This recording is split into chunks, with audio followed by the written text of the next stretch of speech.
Yes, good evening. ഓ, വലിയ പ്രശ്നമാണ്. കാരണം എനിക്ക് വലിയ ഹൈപ്പും പ്രതീക്ഷകളൊക്കെ കൊടുത്തു വെച്ചിരിക്കുകയാണ്. എനിക്ക് വലിയ പ്രതീക്ഷകളുടെ ഭാരവുമായിട്ടാണ് ഞാൻ നിൽക്കുന്നത്. ഇത്ര നേരം നിങ്ങളെ എങ്ങനെ എൻഗേജ് ചെയ്യുമെന്ന് എനിക്ക് അറിയാൻ പാടില്ല. എങ്കിൽ പോലും തീർച്ചയായിട്ടും നിങ്ങൾക്ക് വളരെ യൂസ്ഫുൾ ആവുന്ന 2024 പ്രവേശിക്കുന്ന സമയത്ത് വളരെ യൂസ്ഫുൾ ആവുന്ന കുറച്ച് കാര്യങ്ങൾ സംസാരിക്കാം എന്ന് ഞാൻ കരുതുന്നു. Good evening. എന്തോന്നടേ, ഇതാണ് ഗുഡ് ഈവനിങ്.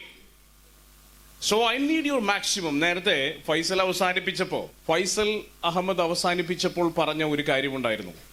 നമുക്കെല്ലാം ദൈവം നമുക്ക് വലിയ ശക്തി തന്നിട്ടുണ്ട്, പവർ തന്നിട്ടുണ്ട്, കഴിവ് തന്നിട്ടുണ്ട്, പൊട്ടൻഷ്യൽ തന്നിട്ടുണ്ട്. പക്ഷെ നമ്മൾ എത്രമാത്രം ആ പൊട്ടൻഷ്യൽ പുറത്തെടുക്കുന്നു എന്നുള്ളിടത്താണ് നമ്മുടെ വിജയം ഇരിക്കുന്നത്. എത്രമാത്രമാണ് നമ്മൾ ആ പൊട്ടൻഷ്യൽ പുറത്തെടുക്കുന്നത് എന്നിടത്താ വിജയം ഇരിക്കുന്നത്. ഒരു റെഡിയാണോ എന്ന് ചോദിക്കുമ്പോഴോ അല്ലെങ്കിൽ ഒരു ഗുഡ് ഈവനിങ് പറയുമ്പോഴോ ഒക്കെ അത് അതിൻ്റെതായിട്ടുള്ള ഊർജത്തിൽ തന്നെ തിരിച്ചു പറയാൻ പോലും നമുക്ക് സാധിക്കുന്നില്ലെങ്കിൽ നമ്മൾ എത്രമാത്രം നമ്മുടെ പൊട്ടൻഷ്യൽ പുറത്തെടുക്കുന്നുണ്ടെന്ന് 10 തവണ ആലോചിക്കേണ്ടിയിരിക്കുന്നു. ഒന്നുറപ്പിച്ചോളൂ, ഇത് ഒരു അവസരമാണ്. 2023 നിന്ന് 2024 കടക്കുന്ന ഒരു അവസരമാണ്. ഈ അവസരത്തിൽ this is the right time. ഇപ്പോഴാ നിങ്ങൾ നിങ്ങളുടെ മാക്സിമം ഊർജം പുറത്തെടുക്കേണ്ടത്. കാരണം 2024 നമുക്ക് നമ്മുടെ ജീവിതത്തിലെ ഏറ്റവും മികച്ച വർഷങ്ങളിൽ ഒന്നാക്കി മാറ്റണം. നമ്മുടെ ജീവിതത്തിലെ ഏറ്റവും മികച്ച വർഷങ്ങളിൽ ഒന്നാക്കി 2024 മാറ്റുമെന്ന് ഒന്ന് പ്രതിജ്ഞ ചെയ്യൂ മനസ്സിൽ. ഞാൻ ഉറപ്പിച്ചു തരാം. അടുത്ത 1-1.5 മണിക്കൂർ നമ്മൾ സംസാരിക്കുമ്പോൾ എങ്ങനെ അത് ചെയ്യണമെന്ന് നിങ്ങൾക്കൊരു പ്ലാൻ ഉണ്ടാക്കിയെടുക്കാൻ പറ്റുമെന്ന് ഞാൻ ഉറപ്പു തരാം. നിങ്ങളുടെ ജീവിതത്തിൽ, നിങ്ങളുടെ പ്രൊഫഷനിൽ, നിങ്ങളുടെ ബിസിനസ്സിൽ 2024 എങ്ങനെ ഏറ്റവും മികച്ച വർഷമാക്കാം എന്നതാണ് നമ്മൾ സംസാരിക്കുന്നത്. റെഡിയാണോ? Maximum. I need your maximum. റെഡിയാണ് എന്നുള്ളതൊന്നും മാക്സിമം പറഞ്ഞു കഴിഞ്ഞാലല്ലേ ഞാനും റെഡിയാവുള്ളൂ. റെഡിയാണോ? Yes, that's it. That's A spirit. പലപ്പോഴും ഞാൻ കേരളത്തിലെ പല ഭാഗങ്ങളിലും, കേരളത്തിലെ എല്ലാ ജില്ലകളിലും എല്ലാ നഗരങ്ങളിലും പോകാറുണ്ട്. പക്ഷേ ഞാനൊരു കാര്യം പറയട്ടെ, ഒരു സത്യം പറയട്ടെ. ആ ഒരു സത്യം കൂടി ഞാൻ പറയാം. കേരളത്തിൽ തിരുവനന്തപുരം മുതൽ കാസർഗോഡ് വരെയുള്ള എല്ലാ C class, B class, A class നഗരങ്ങളിലും ഞാൻ ക്ലാസ് എടുത്തിട്ടുണ്ട്. പക്ഷെ എനിക്ക് ഏറ്റവും കൂടുതൽ എക്സൈറ്റിംഗ് ആയിട്ടുള്ള ഓഡിയൻസിനെ എപ്പോഴും കിട്ടിയിട്ടുള്ളത് മലപ്പുറം ജില്ലയിലാണ്. ഇതൊരു സത്യമാണ്. കാരണം പലപ്പോഴും വെറുതെ ആൾക്കാർ ഓരോ സ്ഥലത്ത് വന്നിട്ട് കയ്യടി കിട്ടാൻ വേണ്ടി പറയാറുണ്ട്. പക്ഷെ ഞാൻ അതിനുവേണ്ടി പറയുന്നതല്ല. 100% ഞാൻ മനസ്സിൽ തൊട്ടുകൊണ്ട് പറയുന്നു. മലപ്പുറംകാർക്ക് ഒരു പ്രത്യേക ആർജവമുണ്ട്, മുന്നോട്ട് പോകാനുള്ള വലിയ തൃഷ്ണയുണ്ട്. അതുകൊണ്ട് തന്നെയാണ് എനിക്ക് തോന്നുന്നത് കേരളത്തിൽ ഒരു കണക്കെടുത്ത് നോക്കിയാൽ ഏറ്റവും കൂടുതൽ ഫൈറ്റ് ചെയ്ത് വിജയിച്ചിട്ടുള്ള ബിസിനസ്സുകാരുള്ള നാടും മലപ്പുറം തന്നെയാണ്. ഒരു സംശയം വേണ്ട. അതിൽ തന്നെ ഏറ്റവും പ്രധാനപ്പെട്ട ഭാഗങ്ങളിൽ ഒന്നാണ് കോട്ടക്കലും ഈ ഭാഗവും, ഈ ചുറ്റുമുള്ള ഭാഗവും. അതുകൊണ്ട് തന്നെ ഇവിടെ ഇന്ന് സംസാരിക്കുമ്പോൾ വലിയ ആഹ്ലാദമുണ്ട്. മാത്രമല്ല, കിയാസ്കോ നമ്മളുടെ മനസ്സിനോട് വളരെ അടുത്ത് നിൽക്കുന്ന ഒരു ബ്രാൻഡാണ്. കിയാസ്കോവിൻ്റെ വളർച്ച നമ്മൾ നേരിട്ട് കാണുന്നു. നമുക്ക് പറ്റുന്ന തരത്തിൽ കിയാസ്കോവുമായി അസോസിയേറ്റ് ചെയ്യുകയും സപ്പോർട്ട് ചെയ്യുകയും ചെയ്യുന്നു.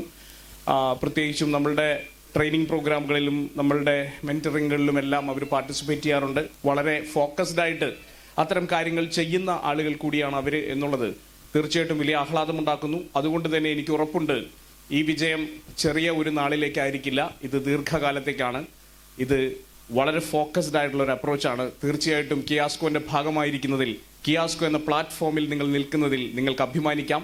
തീർച്ചയായിട്ടും വിജയം നിങ്ങളോട് കൂടെ ഉണ്ടാകുമെന്ന് ഞാൻ ഉറപ്പിച്ചു പറയുകയും ചെയ്യുന്നു.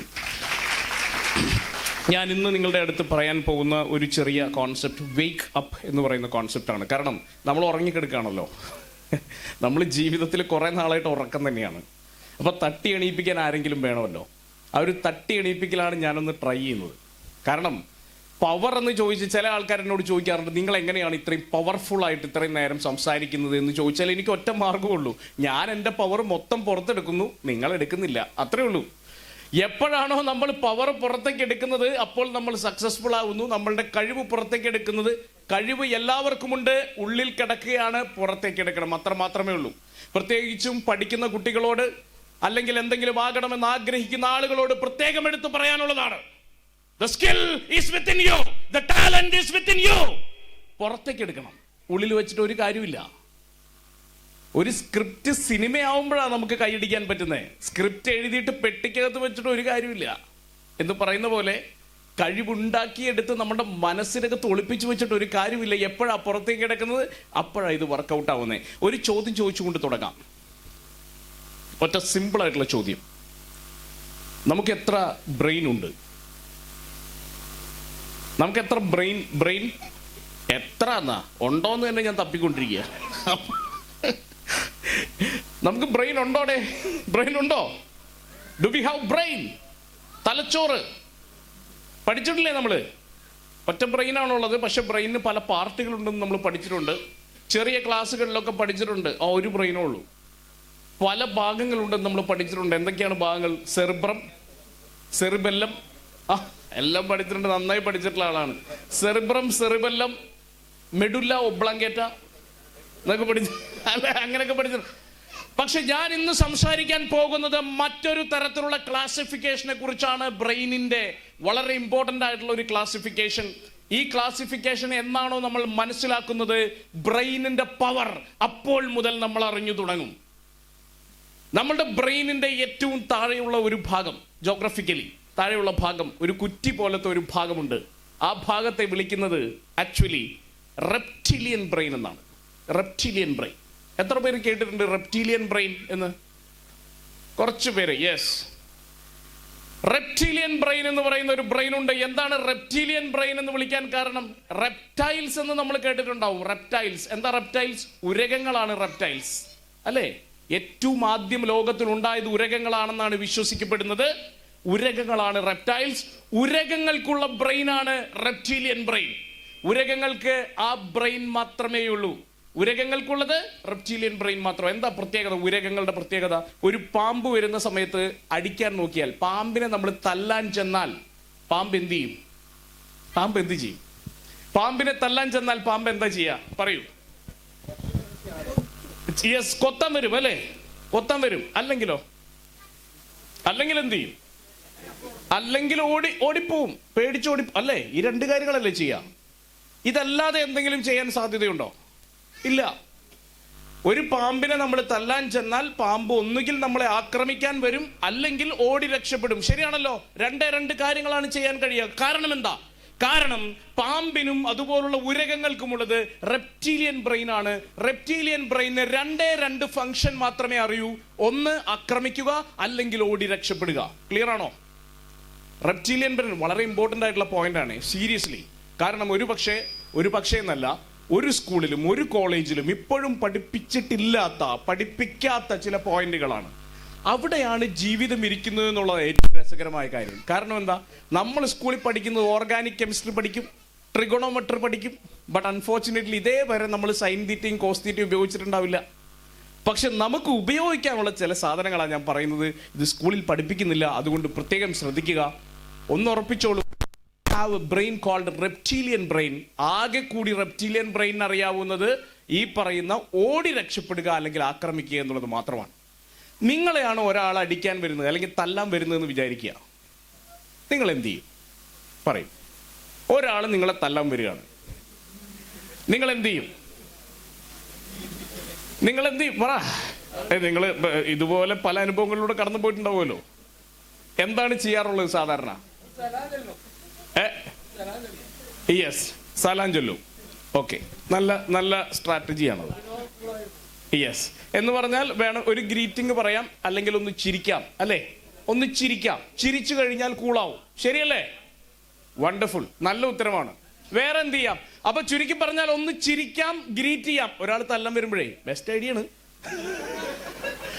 പിന്നെ വേറെ എന്ത് ചെയ്യാൻ പറ്റും? വേറെ എന്ത് ചെയ്യാം? എന്തെങ്കിലും ഐഡിയ ഉണ്ടോ?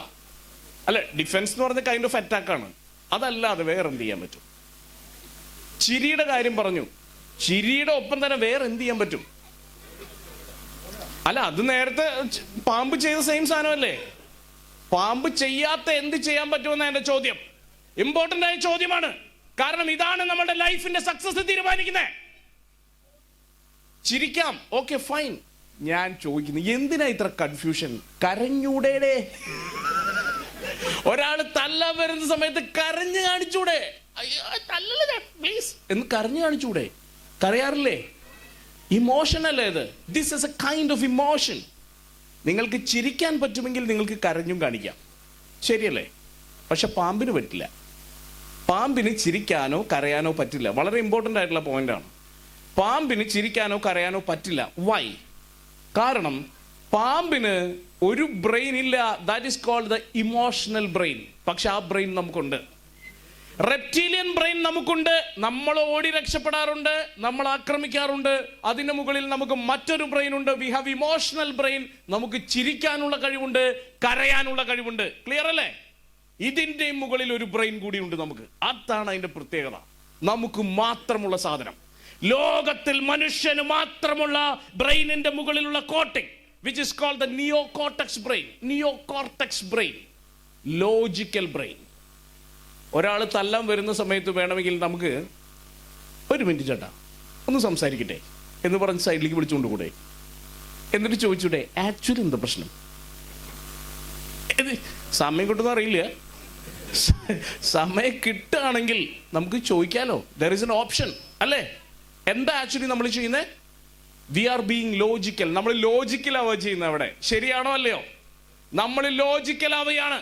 എപ്പോഴാണോ നിങ്ങൾ ലോജിക്കൽ ആവുന്നത്, നിങ്ങളുടെ ലൈഫിനകത്ത് ലോജിക്കലായ തീരുമാനങ്ങൾ എടുക്കുന്നത്, അപ്പോൾ നിങ്ങൾക്കൊരു സാധനമുണ്ട് എന്ന് നമുക്ക് പറയാം. ആ സാധനത്തിനെയാണ് W കൊണ്ട് അർത്ഥമാക്കുന്നത്. ആൻഡ് ദാറ്റ് W ഈസ്, പറഞ്ഞില്ലേ?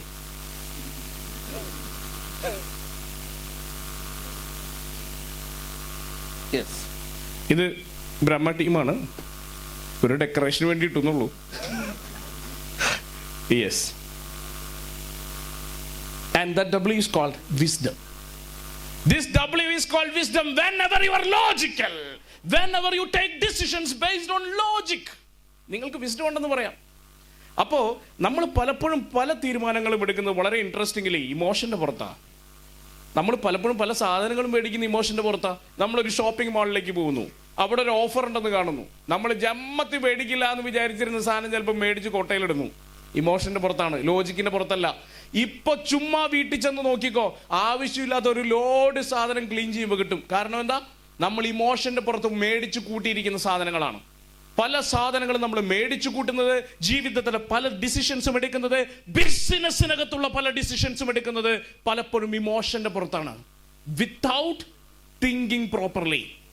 എപ്പോഴാണോ നിങ്ങൾ കൃത്യമായി തിങ്ക് ചെയ്തുകൊണ്ട് ലോജിക്കിനെ ബേസ് ചെയ്തുകൊണ്ട് ഡിസിഷൻ എടുക്കുന്നത്, അപ്പോൾ നിങ്ങൾക്ക് എന്തുണ്ടെന്ന് പറയാം? യു ഹാവ് വിസ്ഡം എന്ന് പറയാം. വിസ്ഡത്തിൽ 4 പ്രധാനപ്പെട്ട കാര്യങ്ങളുണ്ട്. 4 പ്രധാനപ്പെട്ട കാര്യങ്ങളുണ്ട്. ഈ പുള്ളിക്കാരിയെ നിങ്ങൾ കണ്ടിട്ടുണ്ടാവില്ല എന്ന് എനിക്കറിയാം. കണ്ടിട്ടുണ്ടോ? കോട്ടയ്ക്കലുള്ള ആളല്ല. പുള്ളിക്കാരിയുടെ പേര് ഛവി രജാവത്ത് എന്നാണ്. ഛവി രജാവത്ത് നമ്മൾ കേട്ടിട്ടുണ്ടാവാൻ വഴിയില്ല. പുള്ളിക്കാരി രാജസ്ഥാനിലുള്ള ഒരാളാണ്. രാജസ്ഥാനിലെ സോഡ എന്ന് പറയുന്ന ഒരു പഞ്ചായത്തിലെ ഒരു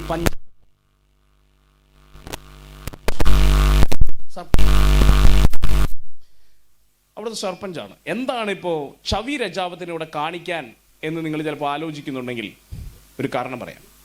ഛവി രജാവത്ത് ഒരു രാഷ്ട്രീയ പാർട്ടിയിലുമുള്ള ആളല്ല. പുള്ളിക്കാരി BJP കാരിയോ കോൺഗ്രസ്സുകാരിയോ വേറെ ഏതെങ്കിലും പാർട്ടിയിലോ ഒന്നും ഉള്ള ആളല്ല ഛവി രജാവത്ത്.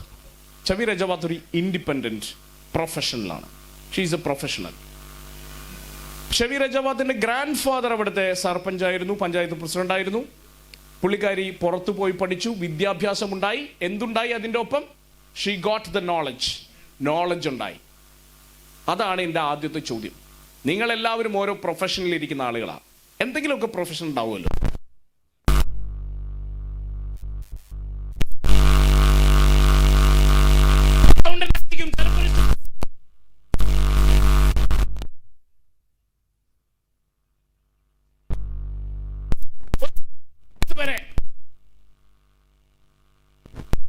നിങ്ങളുടെ പ്രൊഫഷനകത്ത് നിങ്ങളുടെ നോളജ് വെറുതെ ഒന്ന് സെൽഫ് അനലൈസ് ചെയ്യുക. എന്നോട് പറയണ്ട. 1 മുതൽ 10 വരെ നിങ്ങൾ തന്നെ ഒന്ന് നോക്ക്. എന്നിട്ട് എത്രമാത്രം അപ്ഡേറ്റഡ് ആണ് നിങ്ങളെന്ന് വെറുതെ ഒന്ന് ആലോചിക്ക്. 10 ഉണ്ടോ? വേണ്ട. 9 ഉണ്ടോ? 8 ഉണ്ടോ? 7 ഉണ്ടോ? സംശയമായിരിക്കും. ക്രിട്ടിക്കലി അനലൈസ് ചെയ്യണം.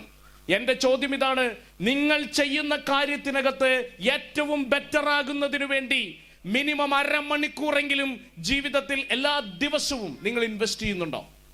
ഇല്ലെങ്കിൽ യു സ്റ്റാർട്ട് ഫ്രം നൗ. ഇല്ലെങ്കിൽ ഇപ്പം മുതൽ ആരംഭിക്കുക, ഇന്നു മുതൽ ആരംഭിക്കുക.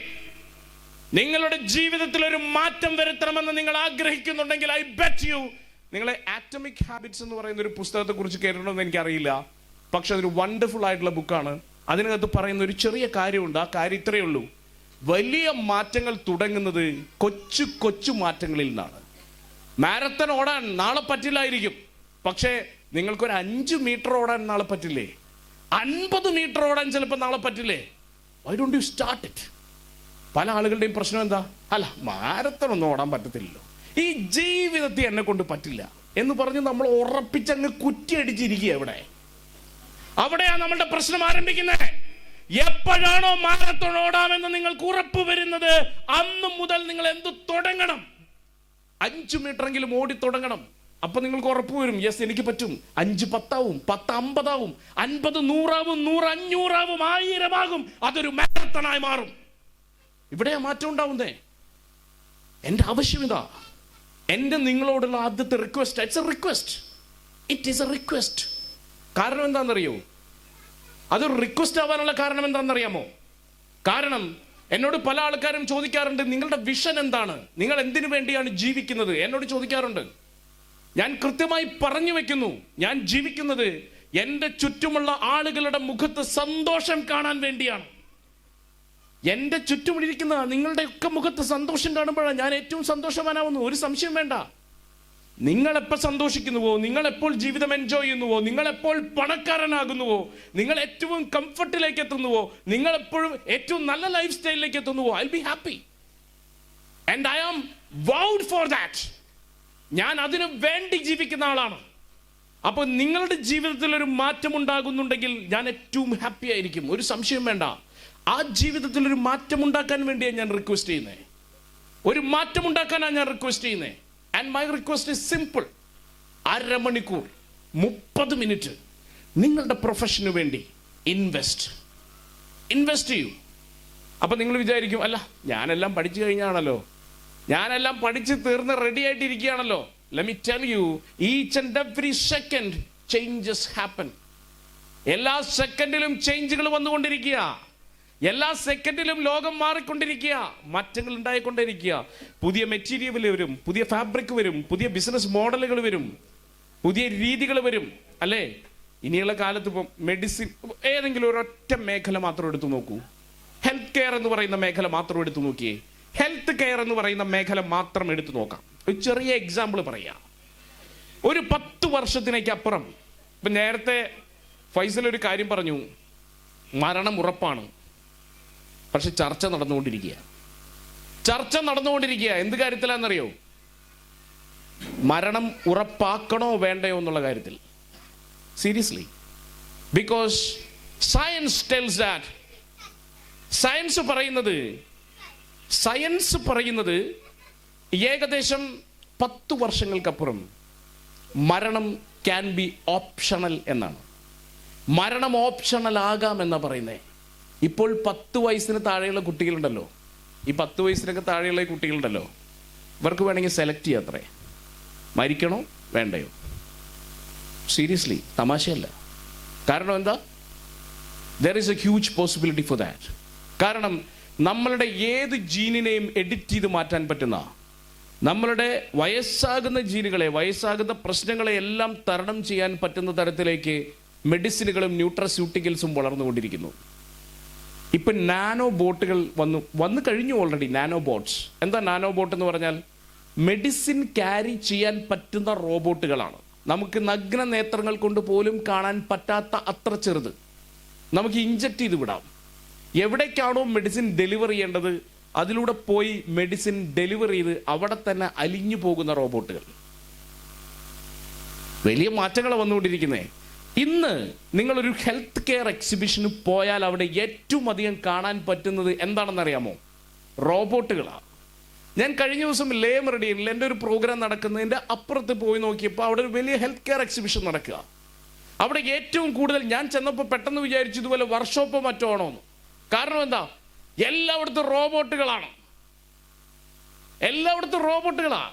ഞങ്ങൾ കഴിഞ്ഞ മാസം ജപ്പാനിൽ പോയിരുന്നു. ഇവിടെ ബഷീർക്കയുണ്ട്, ബഷീർക്കയുമായിട്ട് സഹകരിച്ചാണ്, കെയർ ട്രാവൽസിന്റെ ബഷീർക്കയാണ് സഹകരിച്ചാണ് ഞങ്ങൾ ജപ്പാനിൽ ഒരു 30 ഓൺട്രപ്രണേഴ്സായിട്ട് പോയി. ഞങ്ങളവിടെ ടൊയോട്ടയുടെ ഫാക്ടറിയിൽ പോയി. ടൊയോട്ടയുടെ ഫാക്ടറിയിൽ കംപ്ലീറ്റ്ലി ഓട്ടോമാറ്റിക്, എല്ലാം റോബോട്ട്സാണ് വർക്ക് ചെയ്യുന്നത്, എല്ലാം റോബോട്ട്സാണ് വർക്ക് ചെയ്യുന്നത്. പണ്ട് കാലത്തെ പോലെ എല്ലാ റോബോട്ടുകളാണ് ഒരു സ്ക്രൂ ഫിറ്റ് ചെയ്യുന്നത് പോലും. ഒരൊറ്റ മനുഷ്യ മാറ്റങ്ങൾ ഓട്ടോമൊബൈൽ സെഗ്മെന്റിൽ, ഹെൽത്ത് കെയറിൽ, നമ്മൾ ചുറ്റും കാണുന്ന എല്ലാ സെഗ്മെന്റിൽ, നിങ്ങളുടെ സെഗ്മെന്റിൽ വന്നുകൊണ്ടിരിക്കുന്നു. നിങ്ങളുടെ സെഗ്മെന്റിലുള്ള മാറ്റം നിങ്ങൾ അറിയുന്നുണ്ടോ എന്നുള്ളതാണ് എന്റെ ചോദ്യം. നിങ്ങൾ അറിയുന്നില്ലെങ്കിൽ യു ആർ ഔട്ട്. നിങ്ങൾ അറിയുന്നില്ലെങ്കിൽ നിങ്ങൾ പുറത്താ. വാട്സപ്പ് കൃത്യമായിട്ട് ഉപയോഗിക്കാൻ അറിയാത്ത അച്ഛനമ്മമാരുണ്ടാവും ചിലപ്പോൾ വീട്ടിൽ.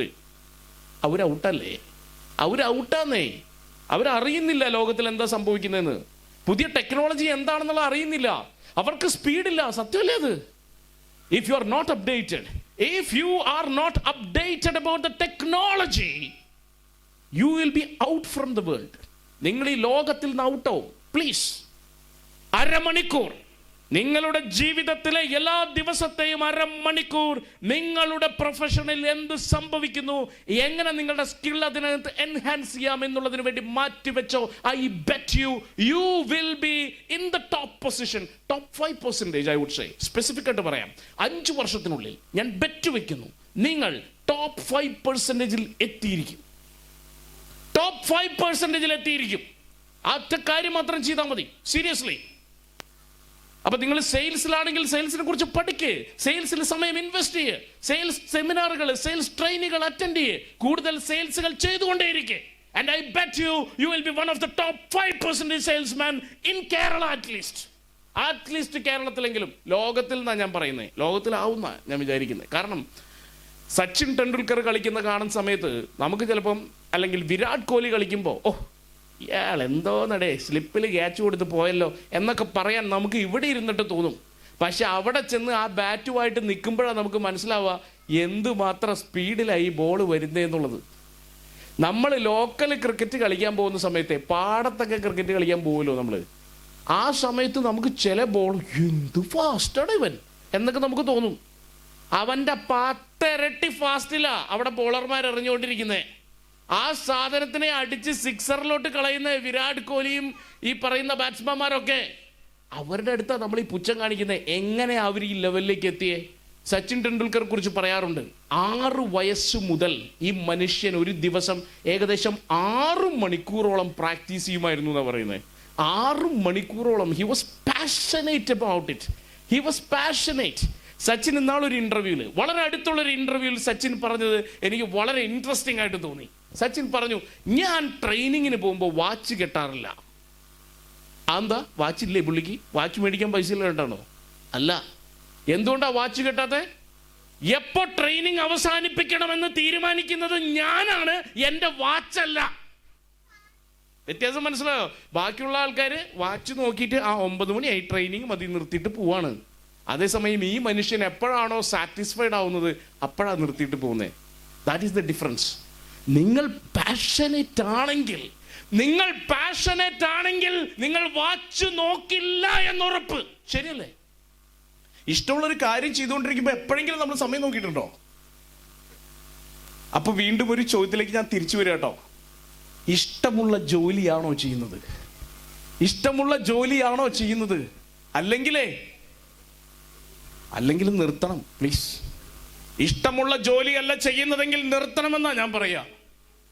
കാരണം എന്താ? നിങ്ങൾക്കോ നിങ്ങളുടെ ചുറ്റുപാടുമുള്ളവർക്കോ ഒരു പ്രയോജനമില്ലെന്നേ. ഇഷ്ടമുള്ളതല്ല നിങ്ങൾ ചെയ്യുന്നതെങ്കിൽ നിങ്ങൾക്കോ നിങ്ങളുടെ ചുറ്റുപാടുമുള്ള ആളുകൾക്കോ ഒരു പ്രയോജനമില്ല. ഇതാ ജാപ്പനീസ് ഫിലോസഫി. സ്ഥിരം ഞങ്ങളുടെ ആ ട്രിപ്പിന്റെ പേര് തന്നെ ഇക്കിഗായ് എന്നായിരുന്നു. ഇക്കിഗായ്. എന്താ ഇക്കിഗായ്? ഇക്കിഗായ് എന്ന് പറഞ്ഞാൽ ലോകത്തിൽ ഏറ്റവും കൂടുതൽ ആയുസ്സുള്ള ആൾക്കാർ ജപ്പാൻകാരാ. ഞങ്ങൾ അവിടെ പോയപ്പോൾ കണ്ട മറ്റൊരു പ്രത്യേകത, ജപ്പാനിൽ ടാക്സി ഓടിക്കുന്ന ചേട്ടന്മാരെന്ന് പറഞ്ഞാൽ ഒരു 80 വയസ്സെങ്കിലും ആയിട്ടുണ്ടാവും. എല്ലാവരും ടാക്സി ഡ്രൈവർമാരെല്ലാം മിനിമം 80 വയസ്സായ ആൾക്കാരാണ്. 80 വയസ്സ്. നമ്മുടെ അവിടെ 80 വയസ്സായ ആൾക്കാർ എന്തായിരിക്കും ചെയ്യുന്നുണ്ടാവുക? നമ്മുടെ അവിടെ 80 വയസ്സായ ആളുകൾ എന്തായിരിക്കും ചെയ്യുന്നുണ്ടാവുക? ഒന്നും ചെയ്യുന്നുണ്ടാവില്ല. അത്രേ ഉള്ളൂ. അല്ലേ? മിക്കവാറും കിടപ്പിലായിരിക്കും, അല്ലെങ്കിൽ പോയിണ്ടാവും, ഓൾറെഡി പോയിണ്ടാവും. അപ്പൊ ജപ്പാനിലൊരു സംഭവം അറിയാലോ നിങ്ങൾക്ക്, ഞാൻ പലവണ പറഞ്ഞിട്ടുള്ളതാണ്, എന്നാലും പറയാം. ഒരു 12 വർഷം മുമ്പ് അവരൊരു പരിപാടി നിർത്തി. എന്താണ്? പണ്ട് കാലത്ത് ഇവര് 100 വയസ്സായി കഴിഞ്ഞാൽ ഉടനെ ഗവൺമെന്റ് സ്റ്റേജിൽ വിളിച്ച് ഇതേപോലെ ആദരിക്കും, ഒരു സ്വർണത്തിന്റെ കിണ്ണം കൊടുത്തിട്ട്. 12 വർഷം മുമ്പ് ആ പരിപാടി നിർത്തി. ഗവൺമെന്റിന് മുതലാവുന്നില്ല. എല്ലാവരും അടിച്ചു കഴിഞ്ഞാൽ മുതലാവോ? സ്ഥിരമായ ആളുകൾ 100 അടിച്ചുകൊണ്ടിരിക്കുകയാണ്. അവരൊരു മരത്തിന്റെ കിണ്ണാക്കി മാറ്റി, വുഡൻ പ്ലേറ്റ് ആക്കി മാറ്റിയത്. ചുരുക്കി പറഞ്ഞാൽ ജപ്പാൻകാർ എന്തുകൊണ്ട് ഇത്ര നാൾ ജീവിക്കുന്നു എന്നുള്ളതിന് വലിയ റിസർച്ച് യൂറോപ്യൻസ് വന്ന് ചെയ്തു നോക്കി. അപ്പോഴാണ് മനസ്സിലായത് ഇതിന്റെ ഗുട്ടൻസ് ആണ് ഈ ഇക്കിഗായ് എന്ന് പറയുന്ന സാധനം. ഇക്കിഗായ് കാരണമാണ് അത്ര ജീവിക്കുന്നത്. അപ്പൊ ചോദിച്ചു, എന്താണ് ഇക്കിഗായ്? എങ്ങനെയാണ് ഈ സാധനം നമുക്ക് പഠിക്കാൻ പറ്റുക? അപ്പോൾ റോക്കറ്റ് സയൻസ് ഒന്നല്ല ഇക്കിഗായ്. ഇക്കിഗായ് സിമ്പിൾ ആണ്. ആദ്യം അവർ പറയുന്നു, നിങ്ങൾക്ക് ഇഷ്ടമുള്ളത് ചെയ്യേ, അല്ലെങ്കിൽ ചെയ്യുന്നത് ഇഷ്ടപ്പെട്. നിങ്ങൾ ചെയ്യുന്നത് തയ്യലാണെങ്കിലേ തയ്യൽ എൻജോയ് ചെയ്യാൻ പറ്റണം. അല്ലാണ്ട് മെനക്കെട് എന്ന് പറഞ്ഞിട്ട് തയ്ച്ചുകൊണ്ടിരുന്നാൽ നിങ്ങൾ ഒരിക്കലും ഇതിനകത്ത് എക്സ്പെർട്ട് ആവാൻ പോകുന്നില്ല. നിങ്ങൾ ചെയ്യുന്നത് ഡിസൈൻ ആണെങ്കിൽ, അല്ലെ അനീസ്, അങ്ങനെയല്ലേ? ഡിസൈൻ ചെയ്യുന്ന സമയത്ത് സമയം നോക്കാറില്ല. സമയം നോക്കാൻ പറ്റില്ല. കാരണം എന്താ? We are passionate about it. ഒരാൾ അതിനകത്ത് പാഷനേറ്റ് ആണെങ്കിൽ സമയം നോക്കാതെ അയാൾ ചെയ്തുകൊണ്ടിരിക്കും. അപ്പൊ നിങ്ങൾ ചെയ്യുന്ന കാര്യം നിങ്ങൾ ശരിക്കും ഇഷ്ടപ്പെടുന്നുണ്ടോ എന്ന് ആലോചിക്ക്. ഇല്ലെങ്കിൽ എന്തുകൊണ്ടാണ് ഇഷ്ടപ്പെടാത്തതെന്ന് ആലോചിക്ക്. ഇഷ്ടമുള്ളത് എന്താണെന്ന് ആലോചിക്ക്. വളരെ കുറച്ച് സമയമല്ലേ നമ്മൾ ഈ ഭൂമിയിലുള്ളൂ? വളരെ കുറച്ച് സമയം. നിങ്ങൾ തന്നെ ഇപ്പൊ ആലോചിക്കുന്നുണ്ട്, 2023 ജനുവരി എനിക്കിപ്പോഴും ഓർമ്മയുണ്ട്. ഡിസംബറായി, അടുത്ത ജനുവരി ആവുന്നു. ഇത്രയും പെട്ടെന്ന് കണ്ണടച്ച് തുറക്കുന്ന പോലെ സമയം പോകുന്നേ. എത്ര സമയം ബാക്കിയുണ്ട് നമുക്ക്? എത്ര സമയമുണ്ട് ഗൈസ്? 40-40 വയസ്സൊക്കെ ആയിട്ടുണ്ടെങ്കിലേ മാക്സിമം, ഓക്കെ, വെറുതെ ഒന്ന് കാൽക്കുലേറ്റ് ചെയ്ത് നോക്കാം. 70 വയസ്സ് വരെ ജീവിക്കുന്നു വിചാരിക്കുക. അപ്പൊ 30 വർഷം എന്ന് പറഞ്ഞാൽ 300 ദിവസം പിടിച്ചോ. 300 × 30 9,000 ദിവസമുള്ളോ? 9,000 ദിവസം ബാക്കിയുള്ളോ? ചില ആൾക്കാർക്ക് അത്രയൊന്നും ഉണ്ടാവില്ലേ. ചിലപ്പോൾ 2 ദിവസമൊക്കെ ഉണ്ടാവുള്ളൂ. പറയാൻ പറ്റില്ലല്ലോ, ആരും കാര്യം പറയാൻ പറ്റില്ല. ശരിയല്ലേ? അപ്പൊ മാക്സിമം ഉള്ള 9,000 ദിവസമാണ്. മിനിമം ഇല്ല, എപ്പോ വേണമെങ്കിൽ പോവാം. ഈ സത്യം ആലോചിച്ചു കഴിഞ്ഞാൽ ഞാൻ നേരത്തെ പറഞ്ഞ സാധനം നിങ്ങൾ പുറത്തേക്ക് എടുക്കും. എന്താണ് സാധനം? മാക്സിമം പുറത്തേക്ക് എടുക്കും. ഇത് പൊതിഞ്ഞു വെച്ചിട്ട് കാര്യമില്ല, അത് മനസ്സിലാവും. ഇത് പൊതിഞ്ഞു വെച്ചിട്ട് എപ്പോഴത്തേക്കാണ് നിങ്ങളുടെ മാക്സിമം ടാലന്റ് എടുക്കുന്നത്? നിങ്ങൾ എന്തിനാ വെയിറ്റ് ചെയ്യുന്നേ? Why do you wait? ചില ആളുകളുണ്ട്, ഞാൻ എൻ്റെ മെയിൻ ആയിട്ടുള്ള കാര്യങ്ങളൊക്കെ ചെയ്യാൻ വേണ്ടിയിട്ട് ഞാനൊന്ന് സെറ്റിലായിട്ട് ഞാൻ ചെയ്യാം. അങ്ങനെ പറയുന്ന ഇഷ്ടം പോലെ ആൾക്കാരുണ്ട്. ഒരു 40-40 വയസ്സൊക്കെ ആകുമ്പോഴേക്കും, 50 വയസ്സാകുമ്പോഴേക്കും ഞാൻ സെറ്റിലായതിനു ശേഷം ഞാൻ എനിക്ക് ഇഷ്ടമുള്ള കാര്യങ്ങൾ ചെയ്ത് ജീവിക്കും. സത്യം പറയാലോ, അങ്ങനെ ചിന്തിക്കുന്നവർ ഏറ്റവും വിഷമത്തിലേക്ക് പോകുമെന്നുള്ളതാണ് സത്യം. കാരണം എന്താണെന്നറിയോ? സെറ്റിലാവുമ്പോഴേക്കും അവൻ എൻജോയ് ചെയ്യാന്ന് പറയുന്ന പ്രോസസ്സ് തന്നെ മറന്നുപോയിണ്ടാവും. സെറ്റിലാവുമ്പോഴേക്കും അവൻ എൻജോയ് ചെയ്യുക എന്ന പ്രോസസ്സ് തന്നെ മറന്നിട്ടുണ്ടാവും. ഒന്നുറപ്പിച്ചോ, നിങ്ങൾക്ക് ഹാപ്പി ആകണമെങ്കിൽ അതിന് ഒരൊറ്റ മുഹൂർത്തമേ ഉള്ളൂ. And that time is this time. ഇപ്പോഴാണ്. ഇപ്പൊ മാറിക്കോ. ഇപ്പൊ മാറാതെ രക്ഷയില്ല.